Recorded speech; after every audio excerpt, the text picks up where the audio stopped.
Buenos días a todos y a todas. Lo que me pidieron para esta presentación inicial es poder dar un marco contextual en torno a los tratados de libre comercio, más allá de la perspectiva de género que se va a trabajar durante el resto de los paneles. Yo voy a hacer un marco de contexto para tratar de trabajar tres ideas, básicamente, que las voy a ir reiterando en el tiempo que tenemos destinado para la presentación. La primera idea es que es un mito de que el libre comercio produce prosperidad para los pueblos, ¿no? Trabajar y desmitificar esta idea que nos venden cuando las autoridades firman tratados de libre comercio y nos dicen que es beneficioso para todos y todas. Eso es un primer punto. En segundo lugar, la idea es ver cómo la firma de los tratados de libre comercio, en vez de nivelar hacia arriba, vale decir que si firmamos tratados de libre comercio con Nueva Zelanda, con Japón, en vez de acercándonos a los estándares de esos países se empiezan a parecer a Chile. Entonces se nivela hacia abajo con los tratados de libre comercio. Y en tercer lugar vamos a ver cuáles son las consecuencias directas que los tratados de libre comercio han tenido o podrían tener en la calidad de vida de todos nosotros. El título, esta presentación básicamente la hemos trabajado en otros espacios, hay algunas cosas nuevas o actualizadas, por si alguien ha participado en un espacio parecido. La idea es poder nivelar y generar una reflexión colectiva en torno a la importancia de estar atento con este tipo de discusiones. Una de las características centrales de estas discusiones es que tiene dos elementos que son negativos para la convocatoria, para la movilización. En primer lugar, así como las reformas tributarias, son temas que parecen ser un poco complejos, parece estar depositado en saber de expertos, entre comillas, y eso hace que muchas personas digan: yo prefiero quedarme a un lado, prefiero escuchar, entre comillas, al experto, y el experto sabemos que en general, más que un experto, son personas que responden, ¿cierto?, a ciertos principios vinculados al capital, ¿no? Son personas que trabajan para el capital, etcétera, y por tanto sus argumentos, sus conclusiones están en esa línea. Entonces, en general, tiende a ser dejado de lado. Y en segundo lugar, cuando uno dice no más AFP, pasar a la movilización es un poco más directo, porque todos tenemos un conocido, un abuelo, un papá, nosotros mismos viendo cuánto tenemos ahorrado, sabemos que hay una baja pensión hoy día, va a haber una baja pensión mañana, por tanto hay algo material concreto. Esto es un poco más complejo. Si se firma un tratado libre de comercio, tanto como se hizo ya con Uruguay, está suscrito, ya está prácticamente listo, o se ratifica el TPP sin Estados Unidos el 8 de marzo, ¿en qué me afecta a mí eso concretamente mañana? ¿Me baja el salario mañana? ¿Me baja la pensión? ¿Sube la cuenta de la luz? ¿Sube la cuenta del gas? Uno podría decir que sí, ¿no? Pero en términos concretos no es tan sencillo ese tránsito y por tanto no tiene esa capacidad movilizadora masiva que podrían tener demandas más específicas y concretas como las pensiones u otro tipo de discusiones. El título de la presentación para nosotros en la Fundación Sol dice bastante y hay que enmarcarla en este sentido. Carolina leía, ¿cierto?, las reflexiones de Nicanor Parra que tienen mucho que ver con esto. Los tratados de libre comercio, el libre comercio es otro cuento capitalista más. Son historias que nos cuentan y que las autoridades de turno nos cuentan de que siempre todo esto es beneficioso para todos. Eso es un cuento. Y los cuentos hay que armarlos muy bien para que la ciudadanía los internalice, los cree suyos simbólicamente y para que no exista cuestionamiento en torno a ello. Y esto pasa con muchas aristas, ¿no? Con muchas aristas, por ejemplo, no es muy bueno a veces subir los impuestos porque se van a ir las inversiones. Entonces también son cuentos que se quedan, pero cuando uno ve evidencia empírica concreta, países que han subido impuestos han tenido retroceso en las inversiones, uno observa que hay muchos casos donde eso se verifica. Aquí es lo mismo. Países que han firmado tratados de libre comercio, uno encuentra evidencia empírica de que eso se traduce necesariamente en mejor calidad de vida para la población. Al parecer tampoco hay mucha documentación al respecto. Acá hay dentro de este gran cuento que se presenta para el libre comercio, está la noción global que se presenta a nivel nacional cuando uno escucha ¿qué debe hacer Chile? No subamos los salarios aún, no aumentemos los impuestos, dejemos que el capital acumule, crezca de manera más libre. ¿Por qué? Porque si permitimos que el crecimiento sea el fin de un territorio, ese crecimiento en algún momento va a chorrear a la población. Imagino que han escuchado eso reiteradamente. Por tanto, si somos pacientes, dejamos que la economía crezca, que los empresarios generen riqueza, es mucho mejor que tratar de buscar cierto equilibrio o poner ciertos obstáculos, porque eso va a chorrear a todos en algún momento. Sabemos que en la práctica este chorreo parece más bien goteo o no ocurre finalmente muchas veces, ¿no? La misma idea, cuando se habla de libre comercio, se presenta a nivel global. La idea de que en la medida que dejamos a los capitales movilizarse libremente por el mundo, ese tránsito libre va a generar un chorreo para toda la población mundial. Ese es el cuento capitalista. Nos va a llegar a todos. Si bien hay cosas que nos pueden parecer un poco complejas en primera instancia, por ejemplo, que las farmacéuticas rápidamente movilizan sus capitales de un país hacia otro, eso, si somos pacientes, va a ser beneficioso para todos y en algún momento va a bajar el precio de los medicamentos. El problema es que eso no pasa y eso no ocurre. Hay algunos elementos de contexto que son muy importantes, son elementos históricos, pero como toda historia, muy presente, que es importante ponerlo sobre la mesa. Si ustedes revisan cualquier libro de esos de economía que pasan en la universidad o a veces en el colegio, introducción a la economía, principios de economía, nos dicen que el libre comercio o la posibilidad de que los países transen libremente es beneficioso, siempre va a ser beneficioso por construcción. Pero lo que no nos cuentan en los libros de economía convencionales es que aquí hay un gran mito, sobre todo aquellos que se funden para los países que han sido hegemónicos dentro de los últimos siglos en el capitalismo.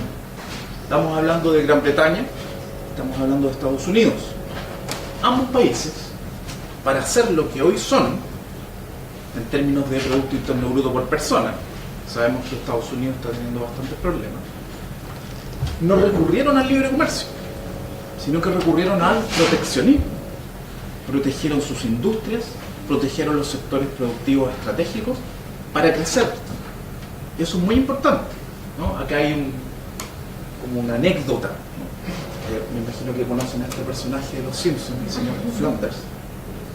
Por ejemplo, en el caso de Gran Bretaña, a partir del siglo XVI, Gran Bretaña tiene una industria, ¿cierto?, textil vinculada a la lana, que era muy débil, pero que quería fomentarla, ¿no? Quería que se transformara en una industria textil poderosa.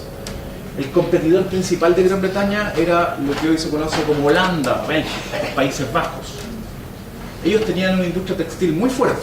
Entonces lo que hizo Gran Bretaña fue colocar un impuesto a las importaciones de los Países Bajos, para que fuese más difícil que esos productos llegaran a Gran Bretaña y la industria en Gran Bretaña pudiese crecer. Y hicieron otra cosa muy interesante, ¿no? Están acostumbrados los ingleses. No solo colocaron un impuesto en las importaciones, sino que fueron a cazar a los artesanos holandeses. Los fueron a buscar, poniéndole casi una capucha, y se los llevaron a Gran Bretaña. De tal forma que llegaran al país que a ellos les convenía, a su país, para que la industria textil pudiera fortalecerse y la industria textil de los Países Bajos se debilitara, ¿no? Una caza ilegal de artesanos textiles, y por eso se explica que en Estados Unidos y en Gran Bretaña hay tantos apellidos como Fleming, Flanders, porque fueron cazados desde los Países Bajos para que trabajaran en Gran Bretaña. Esto es una práctica que es común a lo largo de la historia. Después, en el siglo XVIII, Gran Bretaña también desarrolla todo un ejército de políticas de protección arancelaria para proteger ciertos sectores estratégicos.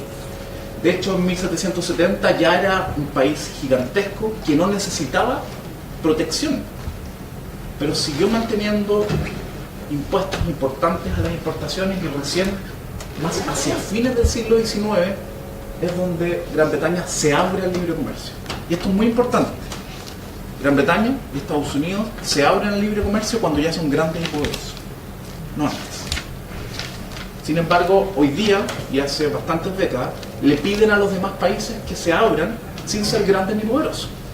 Por tanto, en esa relación asimétrica, el que gana son los países grandes y poderosos y las élites de los países que no son grandes ni poderosos, que es lo que termina pasando con los tratados de libre comercio. Estados Unidos ocurre lo mismo, ¿cierto? Para proteger a sus industrias nacientes coloca aranceles muy altos, y esos aranceles que parten al comienzo del siglo XIX terminan extendiéndose 100 años después, hasta la Segunda Guerra Mundial prácticamente, que Estados Unidos tiene los aranceles más altos del mundo para proteger sus industrias. Le coloca un impuesto a las importaciones de otros países para que sus industrias puedan fortalecerse, crecer, etc. Este libro, que siempre lo recomendamos, que es de un economista, se llama Haiyun Chang, que ha dado algunas entrevistas, por ejemplo en CIPER, a partir justamente de los tratados de libre comercio, de la firma del TPP. Son bien interesantes esas entrevistas. Él trabaja en Cambridge y su libro, que se llama Pateando la escalera, grafica este proceso histórico. Lo que él retrata en este libro es que los países que utilizaron la escalera del proteccionismo para crecer, para hacer potencia, hoy patean la escalera para que nadie más pueda subir por ella. Entonces les piden a los demás países que abran sus fronteras y que no utilicen la escalera que ellos utilizaron para hacer lo que son hoy día. Esa es un poco la idea que retrata este libro. Sin duda, a partir del siglo XIX y a partir del siglo XX, alentado por las principales potencias que ya son grandes, que ya no necesitan tanto protegerse, vemos que hoy día hay una tendencia inversa con Estados Unidos y la era Trump, se empieza a propagar el libre comercio por el resto del mundo, pero a través de quienes controlan el mundo, principalmente, quienes tienen la hegemonía mundial. Y la propagan principalmente no a través de la voluntad necesariamente, sino que en muchos casos a través de la fuerza. ¿Qué podría ser eso? Un reclamo al consumidor.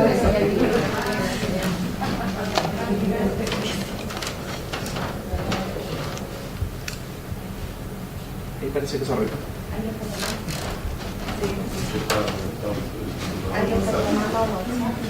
Que yo sepa, Lo que podemos hacer es bajarle.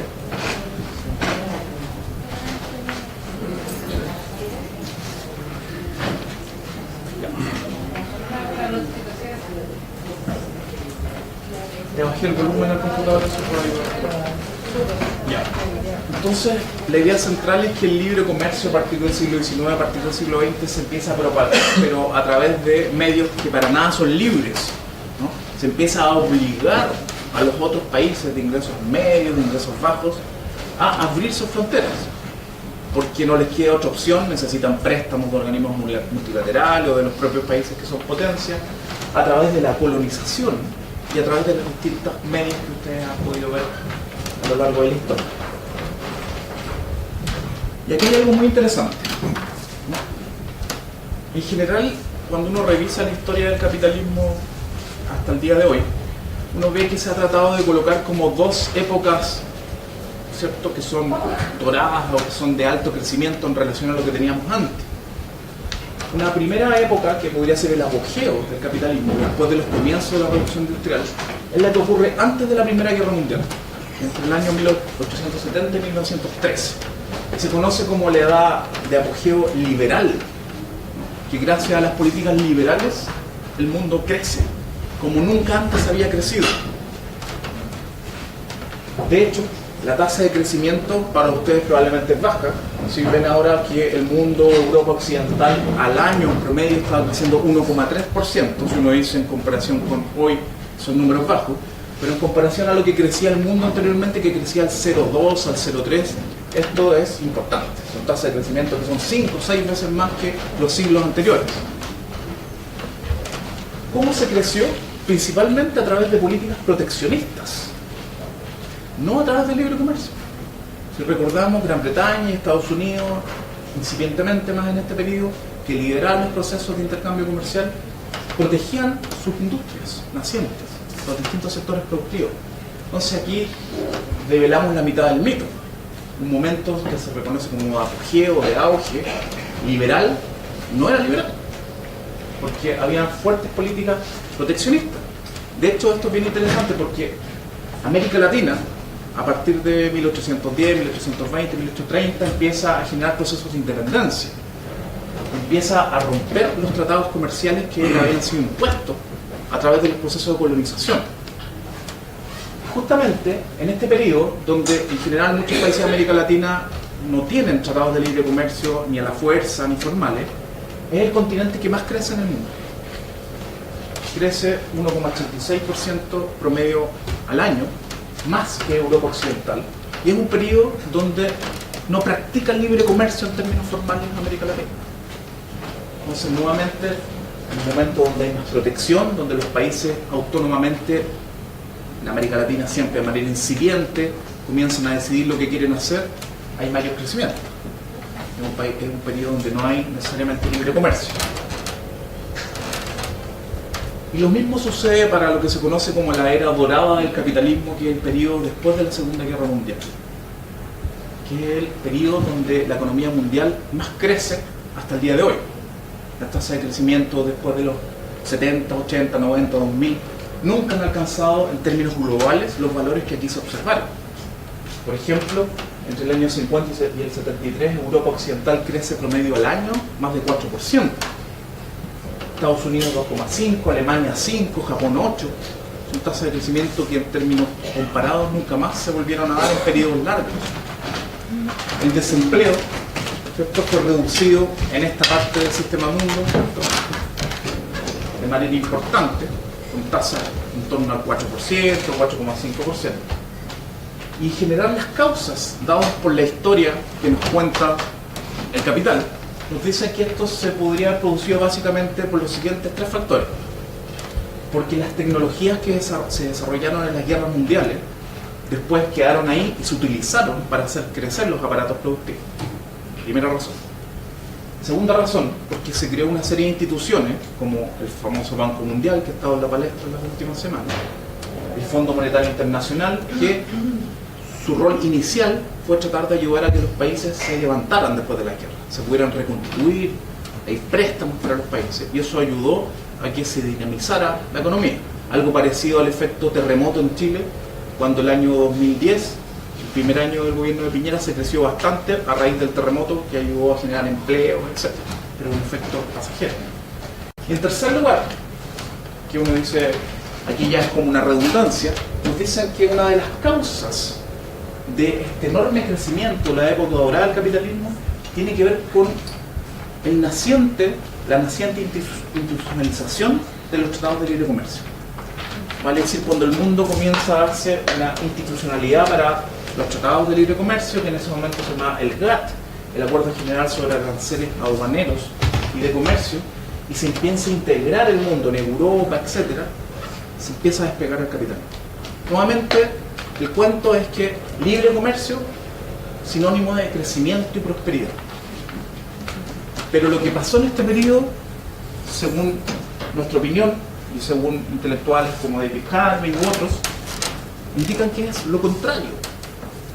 Lo que tenemos en este periodo, y la explicación más influyente desde nuestro punto de vista, es aquella que indica que aquí pasó todo lo contrario al libre comercio. Lo que sucede es que tenemos un periodo de un liberalismo que está de alguna manera limitado, o que está constreñido o embridado.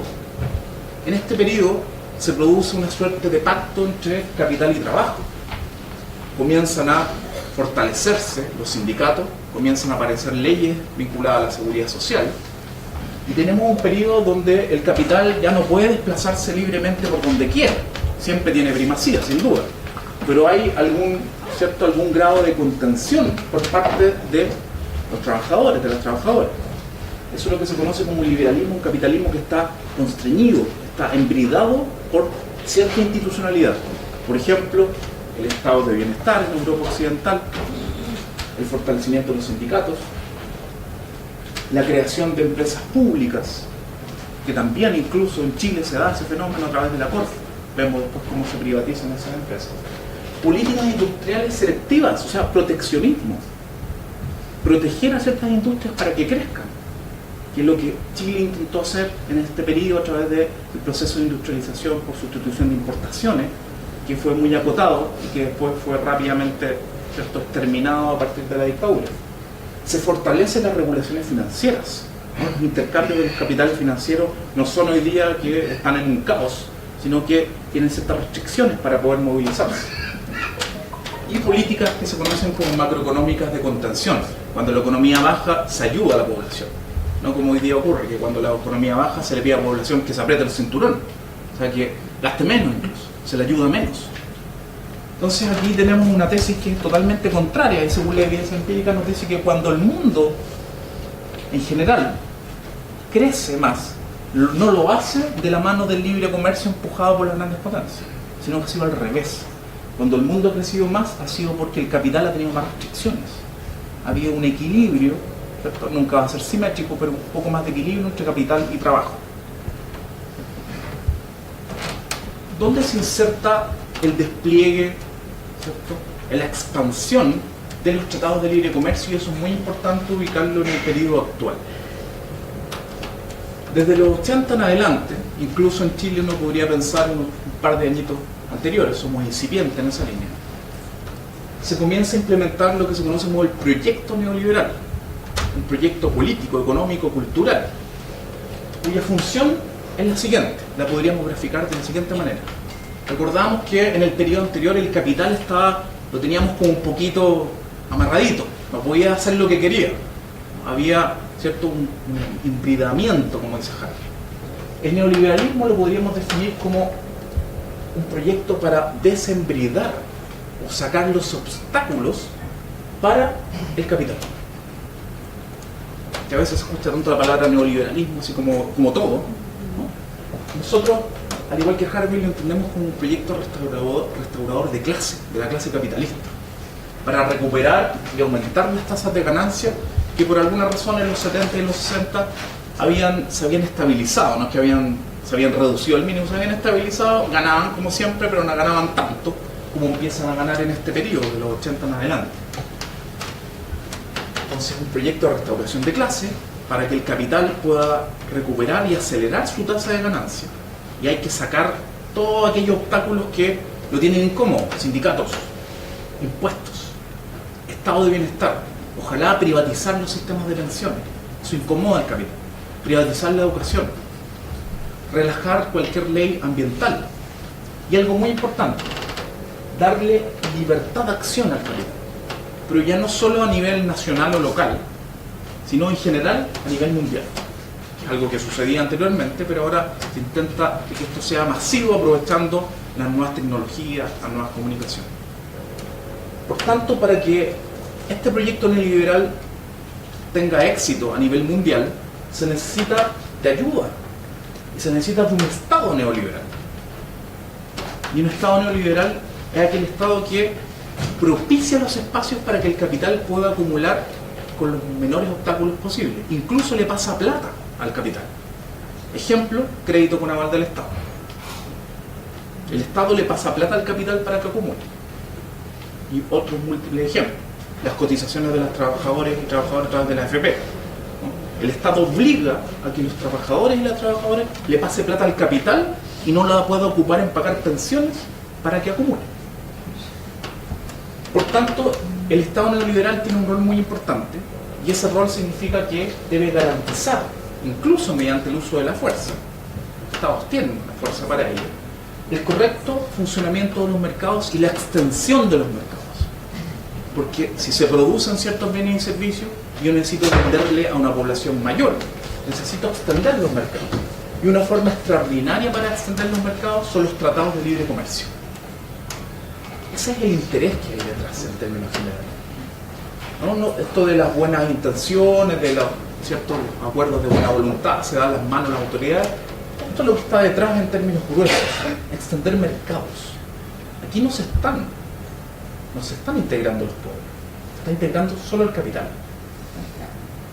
Y en la medida que extendemos los mercados, el capital puede avanzar con los menores obstáculos posibles a los distintos territorios. Y sabemos que en ese juego los que ganan generalmente son los países más grandes y son las élites de los países más pequeños.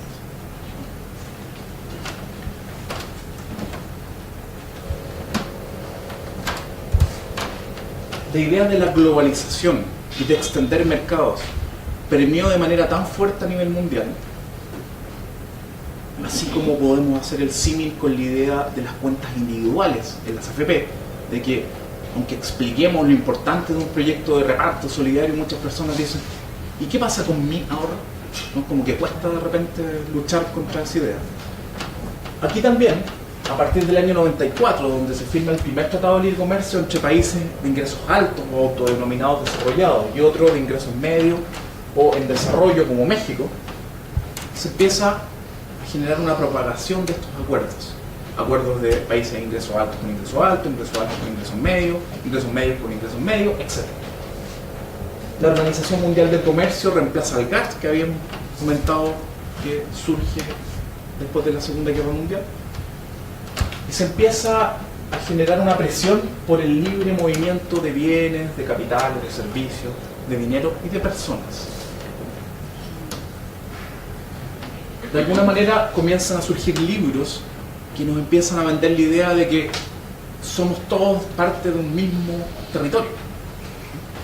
El mundo sin fronteras, el mundo es plano, un solo lugar para que todos vivamos. Y en general, si ustedes ven las noticias, que tiene bastante sentido, cuando hay reuniones sobre la globalización y hay protestas antiglobalización, las noticias lo que hacen es mostrar a los que protestan por la globalización como los locos, ¿no? Los loquitos que están afuera, que se oponen a la prosperidad. Y eso tiene sentido. No sé si recuerdan los luditas. En la época de la revolución industrial, los luditas eran los artesanos que comienzan a ver que pierden parte de su trabajo, empieza a ser reemplazado por la industria, y los luditas lo que intentan hacer, y se les denomina así, empiezan a romper las máquinas, ¿no? Entonces se les acusa que están en contra del progreso. Ellos rompen las máquinas porque entienden que hay una alienación que se está produciendo. Ellos ya no tienen control sobre lo que producen. Aquí empieza a suceder lo mismo. Todas aquellas personas o agrupaciones, como las que estamos acá, que se oponen al libre comercio, son tildados de luditas modernos, porque están evitando la prosperidad para el resto de la población por un capricho, supuestamente. Entonces también se empieza a vender esta idea, y a veces es difícil poder hacer la contraargumentación.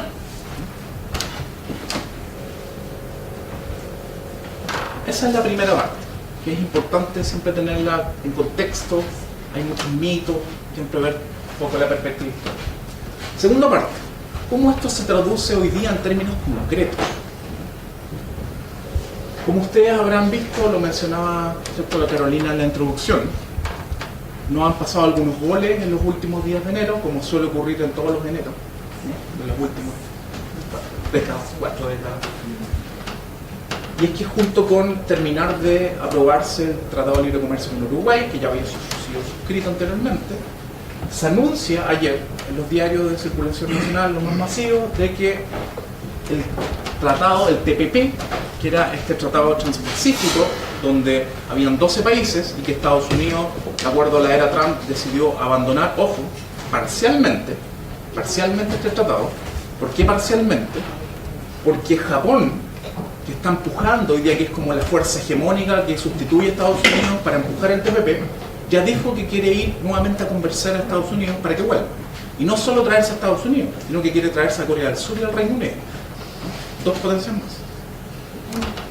Heraldo Muñoz, el ministro de Relaciones Exteriores, esto confirma de que el 8 de marzo en Santiago, más o menos, en nuestro propio país, se va a firmar el TPP 11. ¿Cierto? Se dice 11 porque antes eran 12 países y Estados Unidos por el momento no está presente. Y esta es su frase, su cuña, que es muy sintomática de lo que hemos conversado anteriormente. Él dice, este es un gran éxito para la política exterior de nuestro país. Es un gran éxito. ¿Cómo se mide el éxito de una política? O sea, ¿cómo demuestra Heraldo Muñoz de que esto es un éxito? Esto es como un mantra, ¿no? Es como que dicen un éxito porque hemos firmado muchos tratados de libre comercio, ya 26 se lleva Chile, y por tanto, como se asume de que son buenos, firmar cualquier cosa es bueno, es un éxito. Y la política exterior, que la política exterior es sinónimo de bienestar del pueblo o de la población. Entonces son frases que se dicen muy rápidamente, sin ninguna argumentación, y que nuestras autoridades no han acostumbrado a decir esto es bueno, porque es así, ¿no? Es exitoso para política exterior. Y en general firman estos tratados sin mayor grado de participación. ¿Qué termina sucediendo con estos tratados en general? Ya lo advirtió Stiglitz, que es un premio Nobel de Economía vinculado, ojo, a la institucionalidad de Bretton Woods. Él estaba trabajando en el Banco Mundial. Él estaba metido ahí y promovió mucho de estas políticas. Él, el año 2015, a finales del 2015, cuando había una incipiente discusión sobre los impactos negativos del TPP, él dice, no entiende a la presidenta Bachelet, dice, Chile perderá su capacidad de regular sectores como el financiero o la salud. Aprovechando que estamos en la confusión. Las corporaciones, las multinacionales, tendrán un poder incontrolable. Entonces uno comienza a entender que los tratados de libre comercio son tratados nuevamente para favorecer la extensión del capital. Esa es su principal función. Cuando un economista que ha estado metido y ha trabajado para el capital por muchos años nos dice esto, ¿no? Parece que hay que preocuparse un poquito más. En general, ¿cómo se protege a los inversionistas en los tratados de libre comercio, los tratados multilaterales, etcétera? Lo que termina sucediendo es que junto a la legislación nacional para ordenar las políticas ambientales, del trabajo, de salud u otras, se agregan estos tratados internacionales que se definen como acuerdos voluntarios, entre comillas, porque sabemos que geopolíticamente hay algunos países que no les queda otra que firmar, dada la correlación de fuerzas que hay en esos países, entre dos o más estados, sujetos de derecho internacional. Entonces aquí hay dos preguntas que hacerse nuevamente. ¿Son voluntarios realmente? Y segundo, ¿quién acuerda? Aquí me imagino que este seminario, este espacio de trabajo, justamente lo que está cuestionando es quién decide. ¿Qué injerencia tenemos nosotros en este tipo de discusiones? Entonces esto es muy importante tenerlo presente. Segundo lugar, ¿qué tipo de inversión se protege? En general se protege lo que se conoce como la inversión extranjera directa que llega a los países. La IED, inversión extranjera directa que llega a los países. Y se protege la inversión extranjera a partir de distintas caras del capital. Está la cara de sus bienes concretos, bienes muebles e inmuebles, y los derechos de propiedad que el capital tiene. Están los intereses que se tienen en las compañías, por ejemplo, las acciones, los bonos que emiten las compañías. Aquí inmediatamente podemos hacer una conexión con el sistema AFP. Las AFP invierten nuestro dinero en acciones y bonos de empresas. Por tanto, cuando uno firma un tratado de libre comercio, se protegen esas inversiones. Y eso puede impedir de que se realicen algunos cambios en las políticas públicas de los países de origen.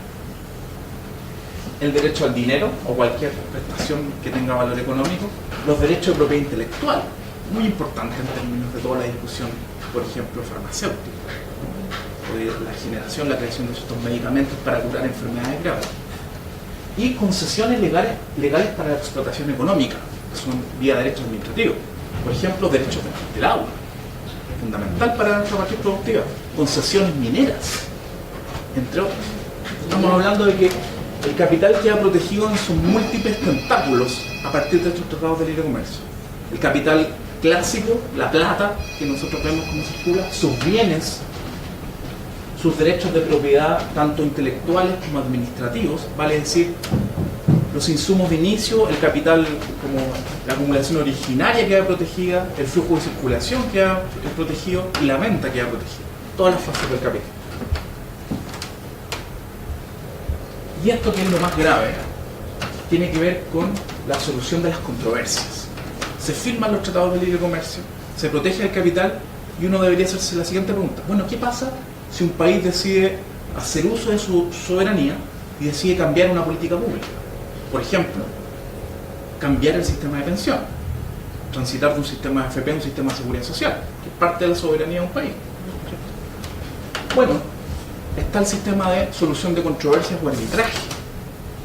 Y el sistema de controversia o arbitraje, que se conoce como el ISDS, ¿no? Que es un mecanismo de solución de controversia del inversor, los inversores o las corporaciones, los multinacionales, con los estados. En general, opera de manera unilateral. Vale decir, es muy improbable que un Estado pueda demandar a una empresa porque está incumpliendo lo que un tratado de libre comercio ha fijado, pero es mucho más fácil que un inversionista demanda a los Estados porque está afectando su política de inversión. Por tanto, aquí lo que surge es todo un aparataje supranacional, legislaciones, cortes mundiales, también favorables para la reproducción y la acumulación del capital. Y cuando los estados se ponen difíciles, ¿no?, lo vamos a decir en términos reformistas, cuando los estados se ponen socialdemócratas, para no ir más allá, los inversores colocan sus alarmas y los demandan. Y eso está apareciendo con mayor fuerza en las cláusulas que se han firmado en los tratados de la última generación. Entonces, de alguna manera, los estados quedan atados de manos porque existe más bien una relación de una sola vía, una demanda del inversor al Estado en caso de que no se cumplan ciertas condiciones. Como dice ahí, los tratados en general de libre comercio incorporan capítulos de inversión con amplios derechos para inversores extranjeros, incluidos los mecanismos de arbitraje o los mecanismos de solución de controversia. Esto es como los servicios mínimos, ¿no? Ahora, a pesar de que es nefasto per se, desde nuestra opinión, es probable que en este gobierno la política para determinar los servicios mínimos se agrave en el caso de que un sindicato se vaya a huelga. Vale decir, se va a propiciar de que más trabajadores y trabajadores estén laborando para cuidar los bienes de la empresa y menos estén en huelga.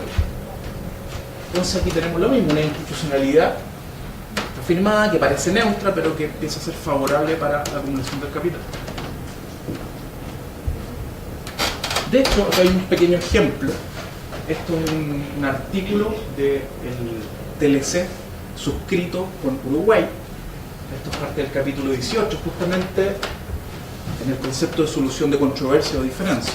Entonces acá en el 18.2 tenemos una medida vigente o el proyecto de la otra parte cause o pudiera causar anulación o menoscabo de los beneficios que razonablemente pudo haber esperado recibir de la aplicación de alguna de las disposiciones del presente acuerdo.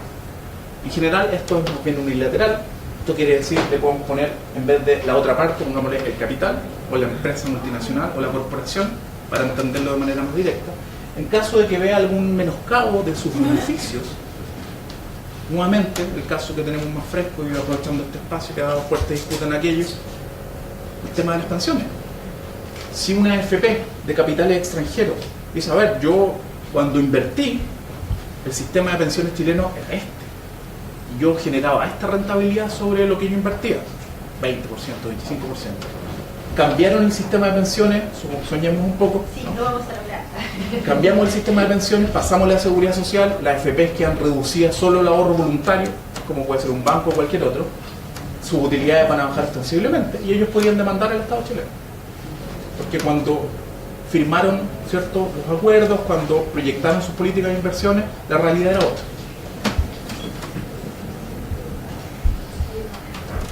Tercer elemento, ya lo anunciaba anteriormente.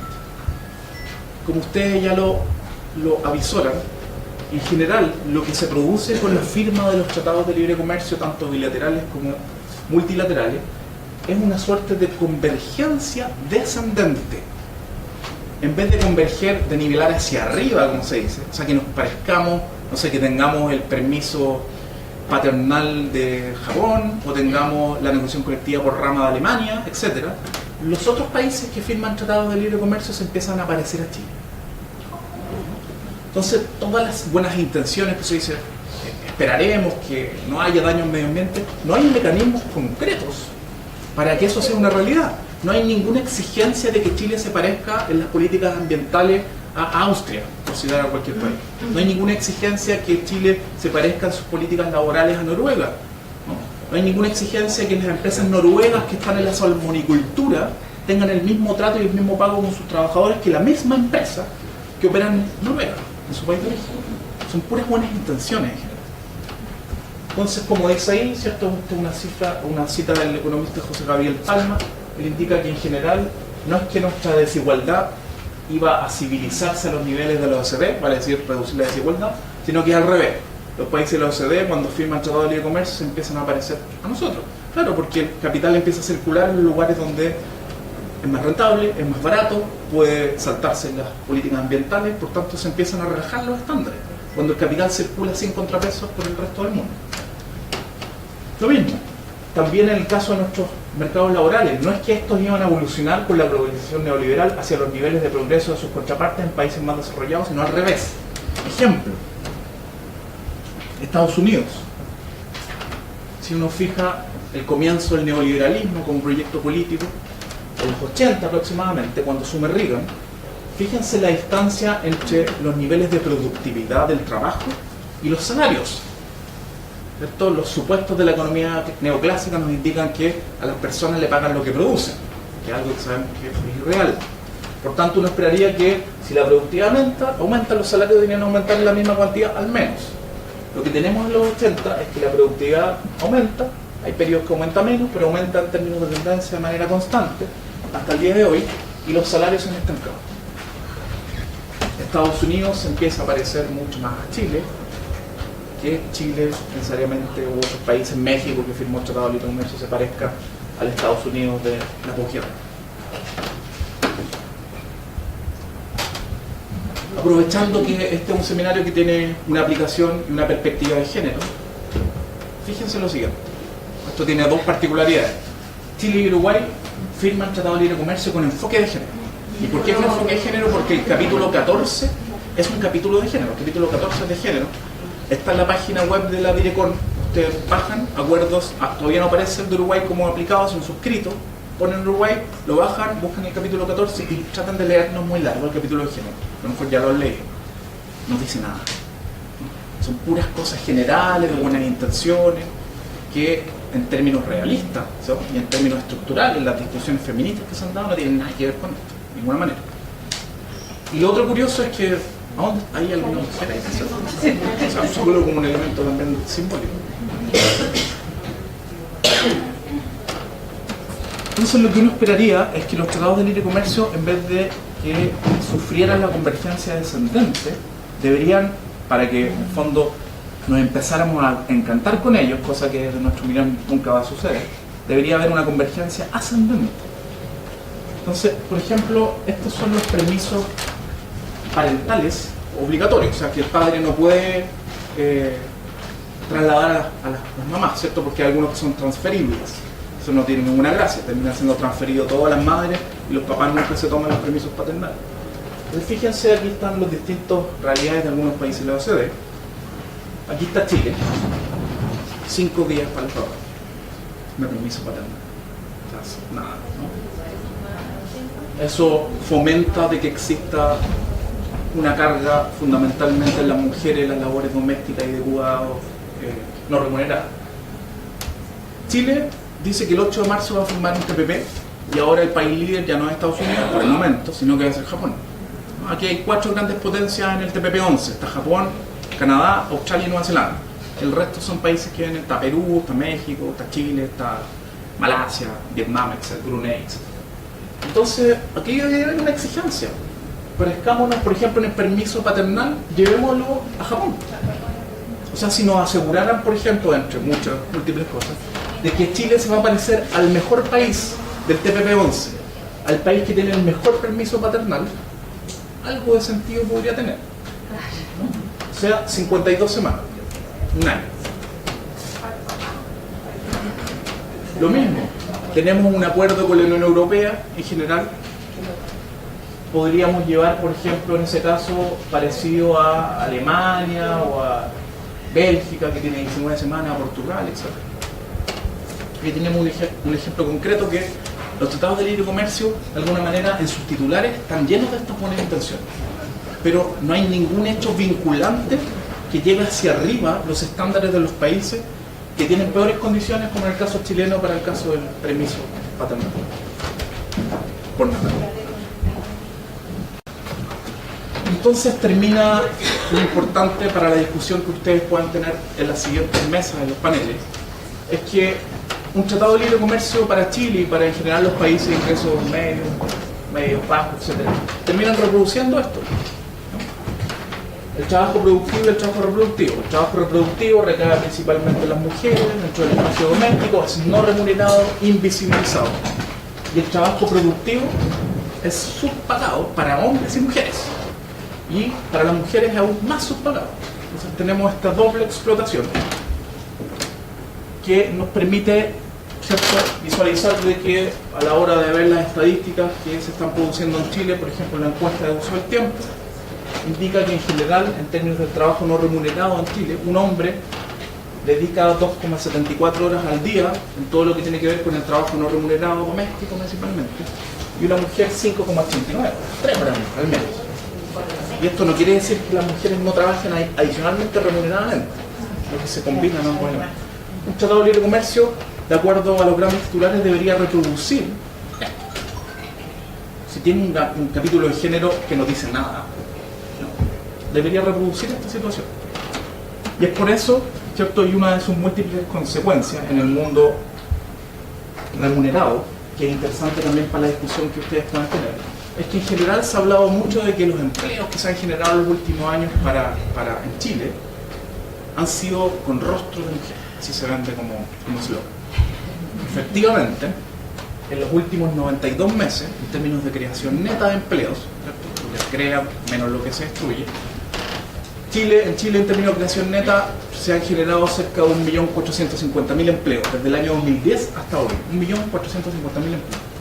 Y mucho más de la mitad, 810.000, casi 811.000 empleos han sido ocupados por mujeres. Pero fíjense esta torta, que es una primera mirada, no pueden utilizar esto aún más. Del total de los 810.000 empleos de fracción, solo 29,4 más los empleadores, que lo podría ver que a lo mejor hay una mayor probabilidad de mejores salarios, mayor formalidad. Estamos hablando de que casi el 70% de esta torta es empleo tercerizado, subcontratación, suministro de trabajadores, empleo por cuenta propia. Y acá el empleo por cuenta propia que se ha generado en Chile es empleo principalmente de pocas horas y de baja calificación, empleo en la calle, empleo ambulante, ¿no? Y un poquito de familiar no remunerado. Estamos hablando de microempresas familiares donde las personas, en este caso las mujeres que trabajan, no reciben una remuneración a cambio de ese trabajo.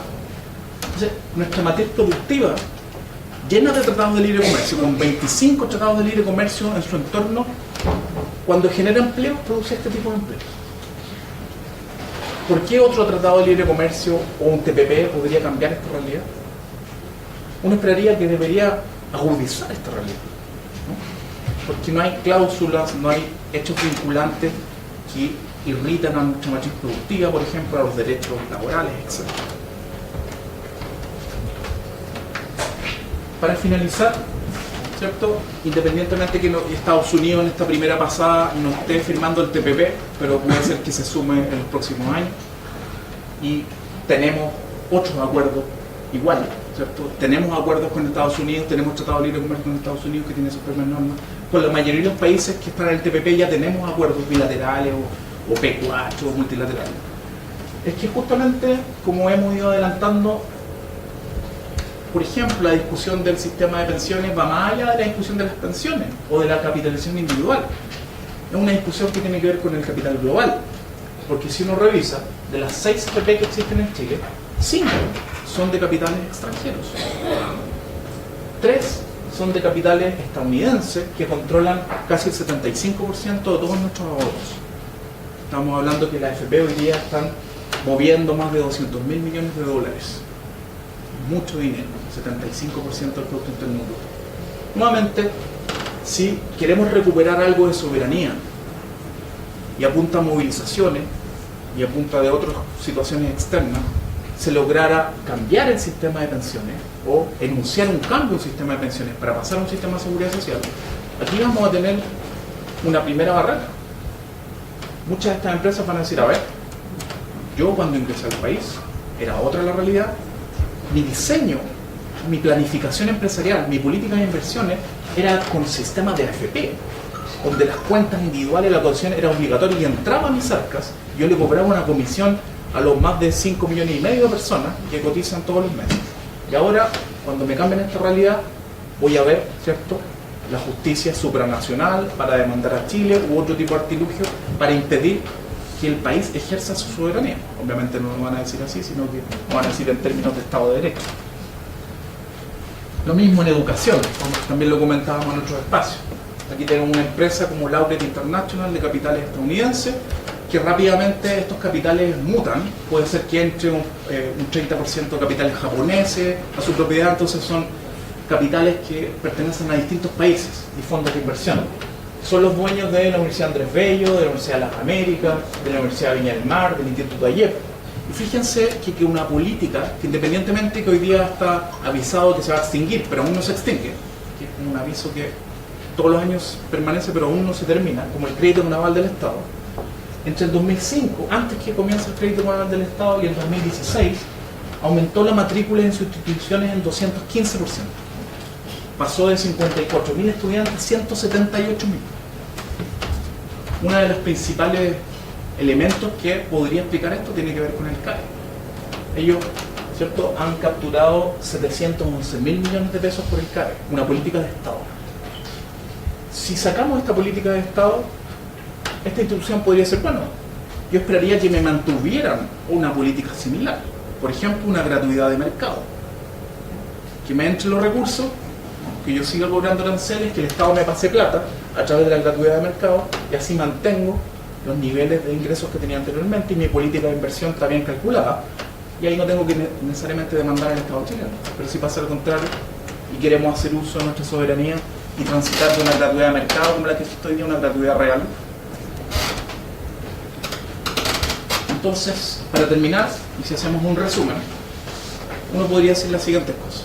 En primer lugar, es claro que las naciones más ricas, de mayores ingresos, patean aún más lejos la escalera que los lleva al desarrollo.